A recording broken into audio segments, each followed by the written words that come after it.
This is my Leicester. Diwali fireworks in November skies. Leicester Market, where the traders bellow. Thick slices of Stilton in white buttered cobs. This is my Leicester. This is my Leicester. Scoffing steaming chips in the drizzling rain outside Grimsby Chippy. Splashing in puddles along New Walk towards the museum. Thundering down the concrete steps to catch the train at Leicester Station. This is my Leicester. This is my Leicester. 1 hour 6 minutes. Hidden in plain sight, in the middle of the country, is a diverse yet green city. Where else would welcome you as you leave?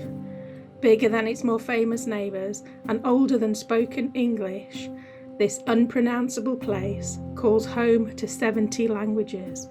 Hanging in the air are echoes from brave orators who dared to change the world. Gandhi, Mandela and Hawkins, to name but a few. 40 years after the first crackling local radio broadcast, the airwaves would be beaming messages to the far reaches of the galaxy. At the town's end, you'll find a road to London, but this city actually has a real street paved with gold, where visitors come from far and wide.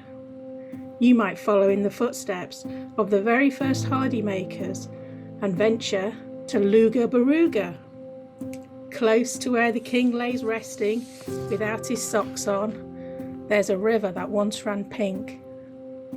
The jester juggles balls for trophies now, but if it's laughs you want, then the comedy festival is sure to please. Be amazed, not afraid, of a glacial polar bear, a risen phoenix and a blue boar. There's a menagerie of fantastic creatures that lay claim to these streets: racing horses, quick foxes, strong tigers and a hungry dinosaur. Oh, and don't forget to look up for a fat turkey. So picnic in the parks, on pakoras, pork pie and packets of pickled onion crisps, or save yourself for a curry. Please join me for the very first time in raising the silver cup and sit back to enjoy the fireworks. This is my Leicester. This is my Leicester. The platform's empty and the red rear lights of the 318 to Melton mock as the train rounds the bend. Past the law courts, snow and ice compacted by 1,000 footsteps makes the slope into the Cresta Run. Breakfast at DMU. Poached eggs spill sunshine onto toasted white bread. This is my Leicester. I fell into Leicester in the spring, crawling alongside daffodil-filled Vicky Park. The top of the hill took my breath away. Ragged Park and Old John in the smoky distance. That view still makes my heart sore 40 years later. In lockdown, it offered hope and promise. A future Queen of England, ignorant of the future. The coming generations will be equally ignorant of ours. A river soaring through Abbey Park, graffiti bringing the underground to the surface. A film-filled phoenix rising from the ashes. This is my Leicester. This is my Leicester. Genteel South Knighton, stuck-up Stony 8 and sad Granbury Street. This is my Leicester. This is my Leicester.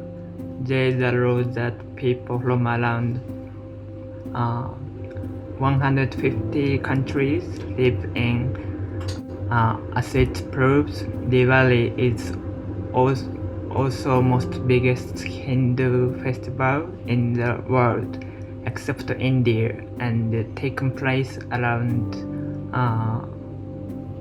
the road every autumn. It's cold but so lively and amazing that the festival exists in Leicester, not as a place. This is my Leicester. This is my Leicester. Salivating sniffer dogs straining at the lead. The smell of pies and the blast of fresh air as you walk up the concrete steps. And then looking down over the cliff onto the pitch, a sea of green. Leicester versus Millwall. What a prospect. There's even a pantomime villain, Dennis Wise. You may as well be holding up a sign that says, "Boo me. This is my Leicester." This is my Leicester. The rich, pungent aromas of the curry houses on Narborough Road. Cycling along the canal by the Space Centre, wind rushing through my hair. Holding my breath through the jitty so as to avoid the smell of dog shit and cannabis. This is my Leicester. This is my Leicester. Bruciani's. From town to city, by train we come, for Saturday shopping, a boy and his mum. And in between the bewildering streets, we stop for cake and ice cream treats. The Grand Hotel. 2 teenage boys on the verge of manhood pole up the stairs to the late night jazz club. The Chucky Inn. Stop the Mini here on the way back to Hinckley. Saturday night's done and the beer's made us hungry. There's litter in the street and the streets are empty. This is my Leicester. This is my Leicester. The Guildhall travelling through time to 1290 to see where power stood. The cathedral, a resting place under smooth Italianate marble of Richard III, with a peregrine's roost from on high. The Caribbean Carnival, sound systems, joy, rhythms, raucous laughter, celebrating contributions of diaspora communities. This is my Leicester.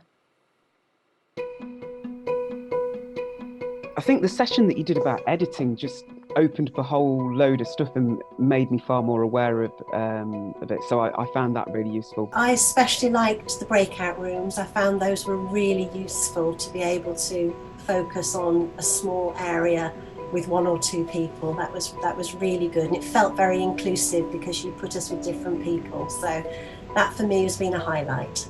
I think it's the mechanics of writing. It's been really interesting to know that it's a mixture of art and science. So that's very comforting, and how, or as with everything in life, little and often in practice means that you get to where you want to go, and that everyone's got something in them. It's not some people are super talented and some people are not. It's some people have practiced more and feel more confident than others. I loved hearing other people's work. I just liked the stimulus plus then the technique, the strategy stuff. I think the balance was really good. I thought, it's very difficult to do Zoom meetings and make them work, especially with such a short time, 1 hour for 5 weeks. But I think you did it brilliantly. You've packed so much in. For the limitations of Zoom, I think it's been splendid. I've felt so elated after every session that we've had, and it's taken me out of that space of just being at work and being at home, and those two things have merged together, and it's been a real outlet for me, so thank you. It's been very nice to meet people after nearly 500 days of me and him being in the same house, to actually talk to some other people. It's been quite nice. Sometimes when you're a writer, you can just think, well, what's the point? You know what I mean? Especially if you enter competitions and, you might never get anywhere, which is a big part of being a writer, like rejection, really, from what I can see. It's nice to just kind of meet other people and do it for the sake of it, and feel like it's not just you being crazy by yourself.